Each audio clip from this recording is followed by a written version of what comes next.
Hi friends, வாங்க இன்றைக்கி தக்காளி சாதம் செய்யலாம். தக்காளி வேக வச்சு எடுத்து வச்சுக்கோங்க. வெங்காயம், வெள்ளைப்பூடி, இஞ்சி அரைச்சி எடுத்துக்கோங்க. தக்காளி நல்லா மசித்து அதில் ஜூஸ் எடுத்துக்கோங்க. அந்த ஜூஸில் மஞ்சப்பொடி, மிளகாப்பொடி, மல்லிப்பொடி கலந்துக்கோங்க. புளிப்புக்காக கொஞ்சம் லெமன் ஜூஸ் போட்டுக்கோங்க.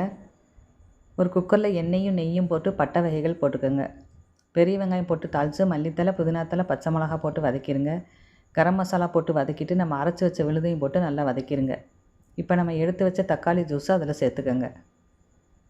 தேவையான அளவு உப்பு போட்டுக்கோங்க. அரிசி போட்டு நல்லா கலந்து விட்ருங்க. குக்கரில் விசில் விட்டு எடுத்தாச்சுன்னா தக்காளி சாதம் ரெடி ஆயிடுச்சு. எல்லா பக்கமும் நல்லா கலந்து விட்ருங்க. மேலாக கொஞ்சம் நெய் ஊற்றிக்கங்க. உருளைக்கிழங்கு மசாலோடு இந்த தக்காளி சாதம் சாப்பிட சூப்பராக இருக்கும். நீங்களும் ட்ரை பண்ணி பாருங்கள்.